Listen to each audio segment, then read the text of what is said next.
नमस्ते। आज मैं प्रज्ञा बोल रही हूँ। शायद आप लोग बहुत सारे लोग मुझे पहचानते हैं। मैं यूट्यूब में बोलती हूँ, लेकिन बंगाली में बोलती हूँ। देखिए, बंगाली हम लोगों का नेशनल लैंग्वेज नहीं है, इसीलिए इंडिया का हर आदमी ये बंगाली नहीं समझ पाता है। तो इसीलिए मैंने सोचा कि आज एक कहानी आप लोगों को सुना दूँ, जो आप लोगों को अच्छा लगे और आप लोग जान पाए कि ज़िंदगी में किसका ज़रूरत है और किस चीज़ों का इस्तेमाल करना चाहिए। एक्चुअली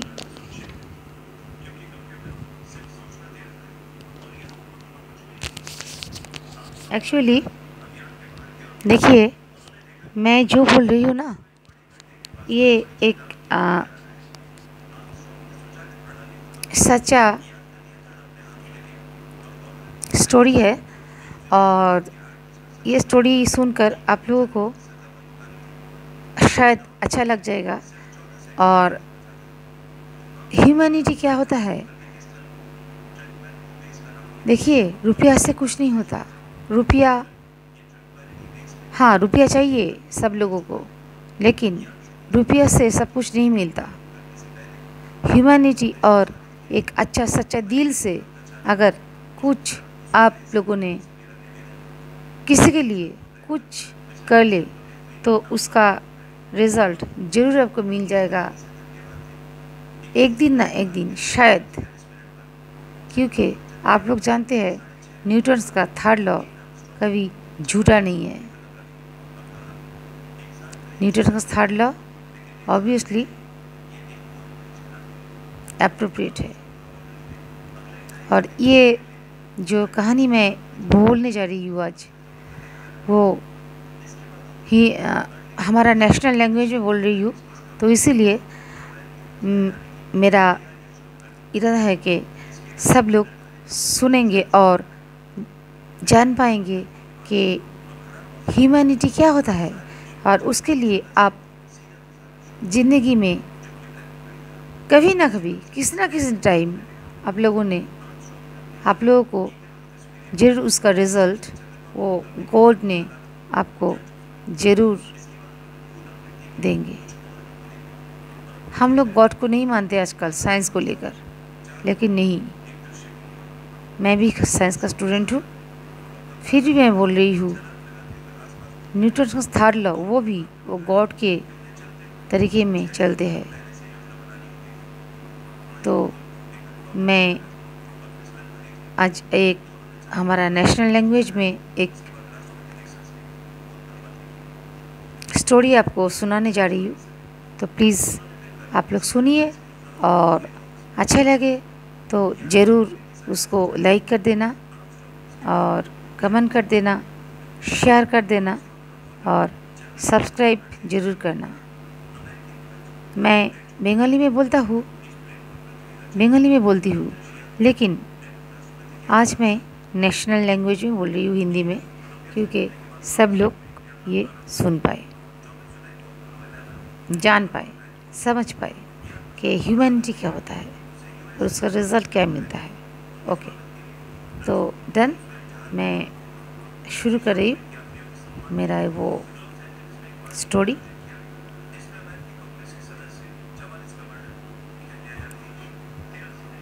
शायद ये स्टोरी आप लोग बहुत लोग जानते हैं और बहुत लोग नहीं जानते हैं। तो जो लोग जानते हैं तो जानते हैं, जो लोग नहीं जानते हैं वो मेरे मुंह से ज़रा सुन लीजिए और महसूस कर लीजिए कि क्या होता है ज़िंदगी में। ज़िंदगी क्या है? ज़िंदगी कुछ नहीं है, लेकिन ह्यूमैनिटी कभी ख़त्म नहीं होता। ह्यूमैनिटी के लिए आपको ज़रूर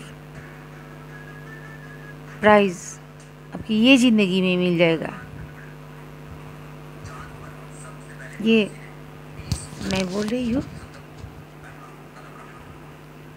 तो मैं मेरा स्टडी शुरू कर रही हूँ, सुनिए प्लीज़। एक दिन एक बच्चे ने, वो शायद 7-8 साल का होगा, बहुत गरीब लड़के थे और उसके परिवार वालों ने भी बहुत गरीब थे। इसीलिए उसने पढ़ाई करने के लिए कुछ काम करके खुद का पढ़ाई चलाते थे। वो क्या करते थे, वो कुछ चीज़ें घर घर में जाकर वो बेचते थे और जो पैसे कमाते थे उससे उन्होंने उसका वो पढ़ाई का जो खर्चा है वो संभालते थे। कि जानते थे उसका परिवार वालों ने उसके पास ये पैसा नहीं दे सकते। एक 7-8 साल का लड़का ये समझ गए और उन्होंने ये काम करके खुद का एजुकेशन चलाते रहे। एक दिन भर घूम के शाम हो रहे थे। इसी टाइम दिन रात घूम के उसका उस दिन कुछ पैसे नहीं आए, कोई भी कुछ नहीं खरीदा, एक भी पैसे नहीं आए। तो उसका बहुत दिल दुखी हो गई और रात दिन घूम के जब शाम ढल रहे थे ना, तब उसका शरीर भी नहीं दे रहे थे, बहुत टायर्ड हो गए थे। टायर्ड हो गए थे तो फिर भी उन्होंने कोशिश कर रहे थे कि एक चीज़ भी बिक जाए तो उसके लिए अच्छा होगा। और इसीलिए वो सोचा कि लास्ट टाइम एक बार ट्राई कर ले। तो उन्होंने एक पहाड़ी के ऊपर एक घर में जाकर वो डोरबेल बजाए और डोरबेल बजाने के बाद वो दरवाज़ा खुल गए और देखा कि एक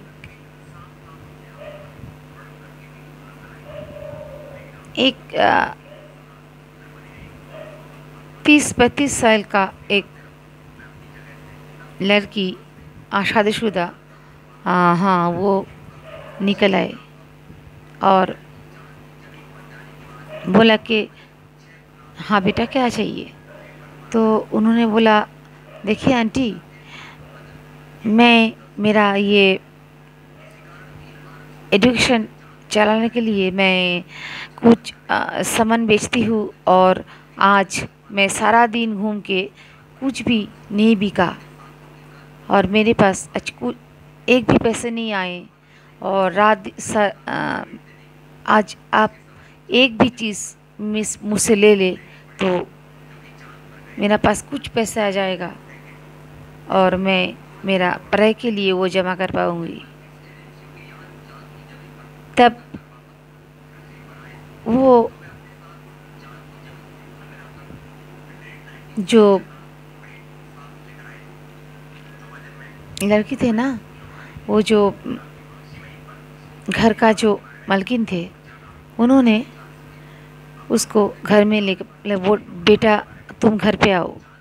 तो उन्होंने घर पे गए तो बोला कि पहले बोला कि नहीं आंटी, मैं घर पे क्यों जाऊंगी, अगर आपको कुछ लेना है तो प्लीज़ यहाँ से ले लीजिए।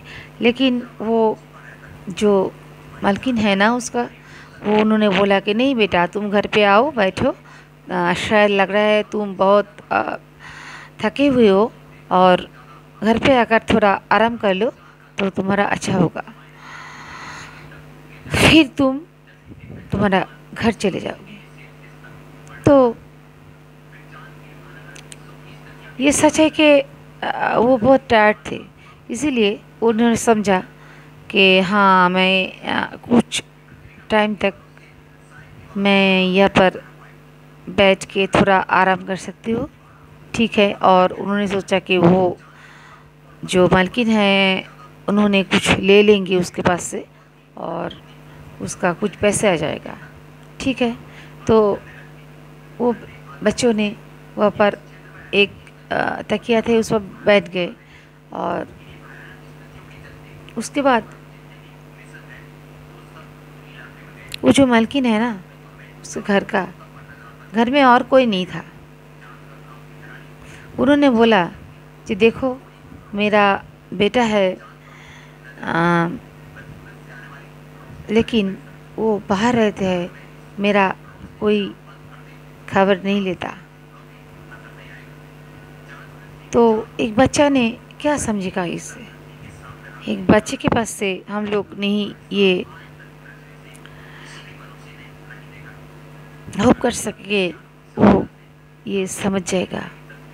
लेकिन वो मालकिन ने उसको ये बोल रहे थे कि देखो बेटा, मेरा पास पैसा नहीं है कि मैं तुम्हारे पास से कुछ खरीदूँ, कि मैं भी बहुत गरीब हूँ। ये एक मकान है, ठीक, ये मेरा पति ने बना के गए हैं और वो अब ये दुनिया में नहीं है। मेरा भी दिन चलता है बहुत मुश्किल से, तो मेरे पास पैसा नहीं है आज, तो मैं तुम्हारे पास से क्या खरीदूँ? तुम्हें देने के लिए मेरे पास पैसा नहीं है। तब उस बेटा चाइल्ड ने थोड़ा सा दुखी हो गए। तो उन्होंने बोला कि आंटी, तो मैं थोड़ी देर तक यहाँ पर बैठी हूँ, अब मैं जा रही हूँ। तो उस मालकिन ने तब वो लड़के को बोला कि बेटा, मुझे लग रहा है कि तुम दिन भर कुछ खाया नहीं, कुछ पिया नहीं, तुम भूखा हो, तुम प्यासा हो। ये सच था कि वो बच्चे ने भूखा थे और प्यासा थे। तब उन्होंने बोला बेटा यहाँ पर बैठो, मैं आ रही हूँ घर से। तो वो मालकिन ने किचन में जाकर उस घर में दूध थे और उन्होंने एक गिलास दूध लेकर वो बेटे के पास आ गए और देकर बोला, बेटा तुम प्यासा हो, भूखा हो, अगर तुम ये एक गिलास दूध पी लो तो शायद तुम्हारा ये प्यास भूख कुछ भी हो सके तो मिट जाएगा। तो मेरा पास तो और कुछ नहीं है देने के लिए, तो तुम्हारा ये थोड़ा सा भूख प्यास अगर मैं मिटा सकूं तो ये मेरे लिए काफ़ी है। मैं जान पाऊँगी कि है मैं तुम्हारे लिए कुछ कर पाए। तो वो बच्चों ने समझे कि हाँ, मैं तो भूखा हूँ, प्यासा हूँ। तो उन्होंने वो एक गिलास दूध पी ली और उसके बाद उन्होंने वो मालकिन को बोला, आंटी थैंक यू, और बोल के चले गए। तो फिर बहुत साल निकल गए। वो मालकिन जो है ना वो घर का भूल गए उस दिन के बाद।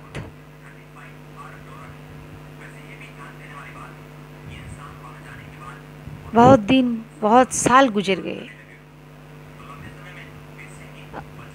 वो जो मालकिन है था उस घर का मालकिन, उन्होंने एक दिन रास्ते में जा रहे थे, वो तब उसका उम्र हो गए थे, रास्ते में जा रहे थे और उन्होंने वहाँ पर गिर गए और गिर जाने के बाद वो मार्केट प्लेस में गिर गए थे, तो इसीलिए वहाँ पर बहुत सारे लोग थे और उसको धर पकड़ कर वो सब लोगों ने उसको अस्पताल में ले गए। एक अच्छा नर्सिंग होम में ले गए, क्योंकि उसका वो जो मलकिन थे ना, उसका जो वेशभूषा था ना, वो एक अच्छे घर का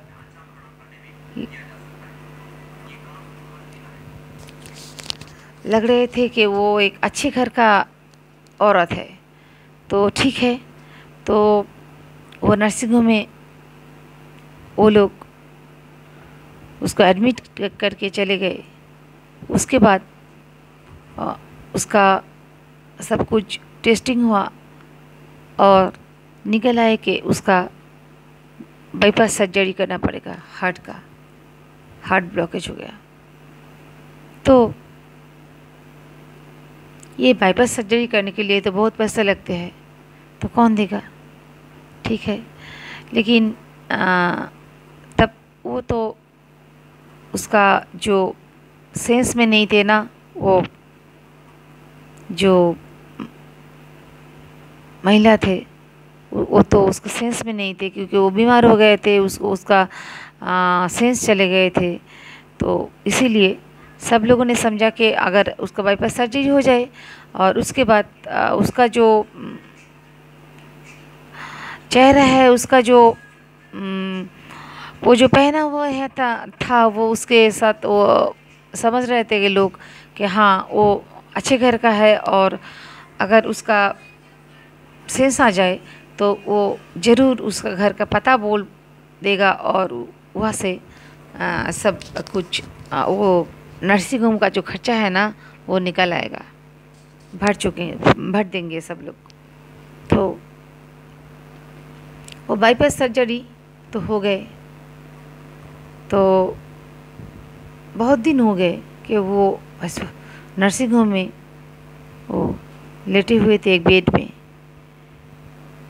और धीरे धीरे वो ठीक हो गए। और एक दिन एक नर्स ने आकर सुबह जब उसको ब्रेकफास्ट दे रहे थे, तब उन्होंने बोला कि आज आपको छुट्टी मिल जाएगा और आप वो काउंटर में जाकर ज़रा बातचीत कर लेना। वे बोलकर वो नर्स चले गए। फिर वो महिला ने सोचा कि अगर मैं आज वो टेल काउंटर में जाऊँ तो मेरा जो सर्जरी हुआ है उसके लिए बहुत चार्जेस हो गया ये नर्सिंग होम में, और ये नर्सिंग होम भी बहुत अच्छा लग रहा है कि जो चार्जेस हो गया वो मैं नहीं मिटा पाऊँगी, तो मैं क्या करूँगी? उसके टाइम रिसेप्शन में जाकर मैं क्या बोलूँगी? ये समझ के उसका तो हाल ही ख़राब हो रहे थे। लेकिन वो दिल में खुद का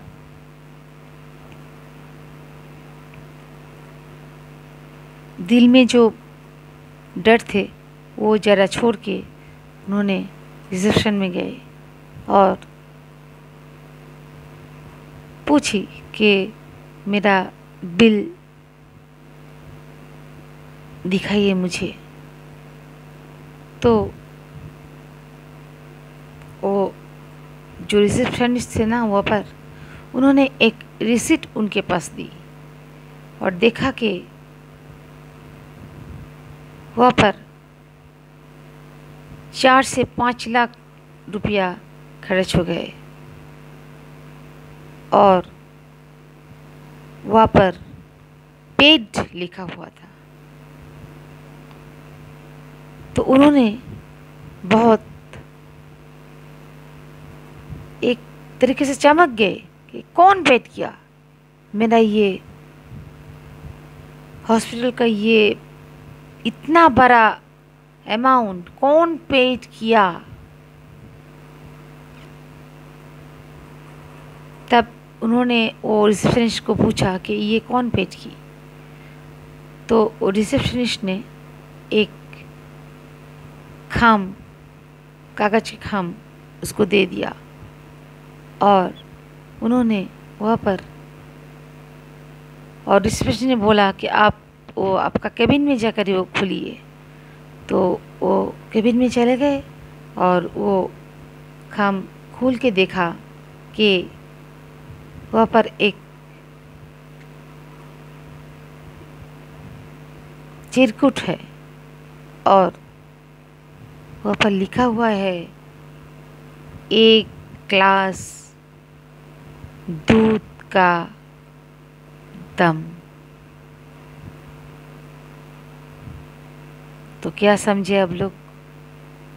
बोलिए कौन हो सकता है? तब वो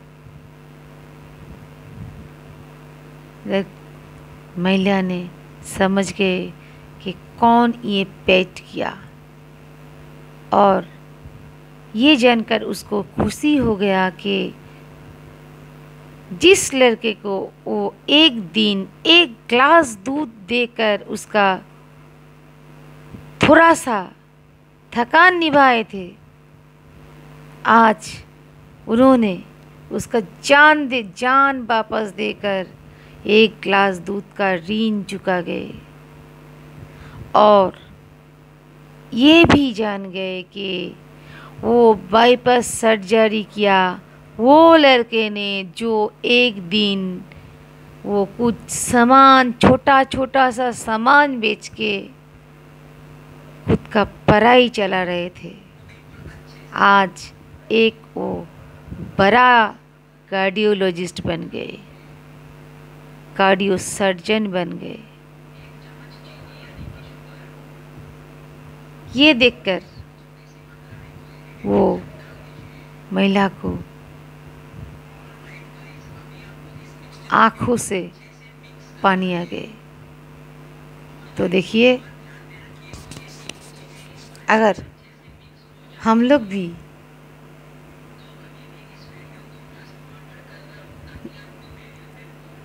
ये किस्म के लोगों के लिए कुछ कर पाए तो इसका रिज़ल्ट मुझे आप लोगों को ज़रूर मिलेगा एक दिन ना एक दिन। ये मेरा मुंह से वादा है आपके पास,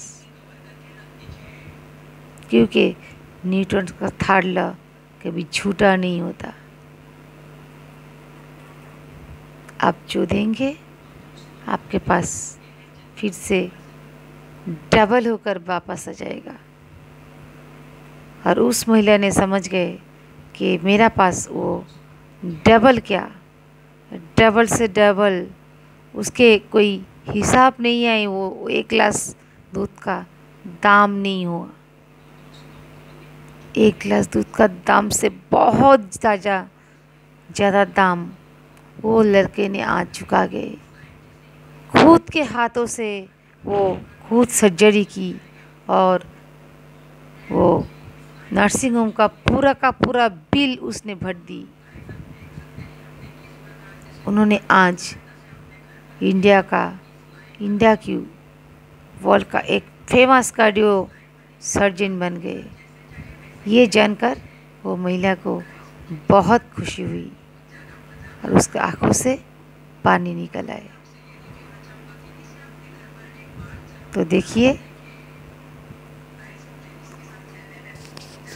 मैं आपके सामने कुछ पोएम, कविता ये सब बोलती हूँ, लेकिन मेरा दिल चाह कि आज मैंने ऐसा कुछ बोलूँ कि आप लोगों को सुन के अच्छा लगे और इंडिया का हर आदमी ये लैंग्वेज समझ पाए। तो इसीलिए मैंने आज हिंदी में बोल दी। देखिए, इंग्लिश में बोलने के लिए तो बहुत सब लोग इंग्लिश नहीं समझ पाएंगे, लेकिन हिंदी शायद सब लोग समझ पाएंगे। तो मेरा ये स्टोरी आपको कैसा लगा, प्लीज़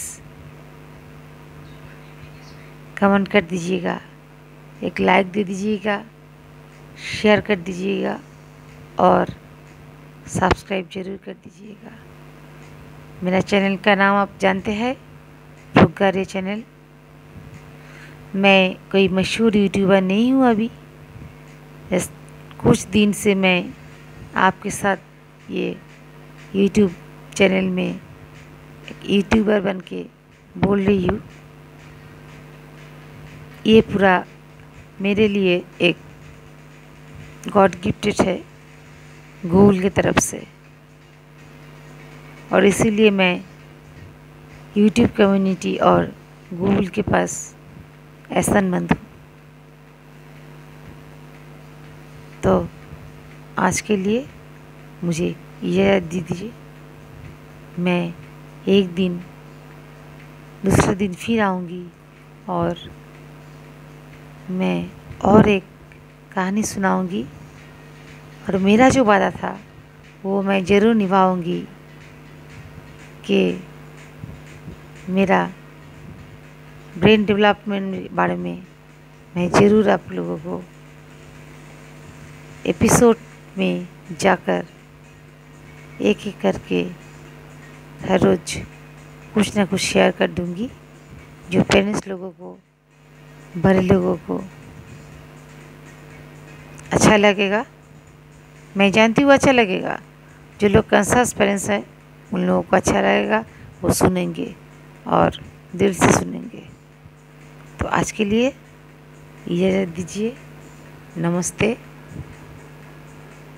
नमस्कार, खुदा हाफिज़।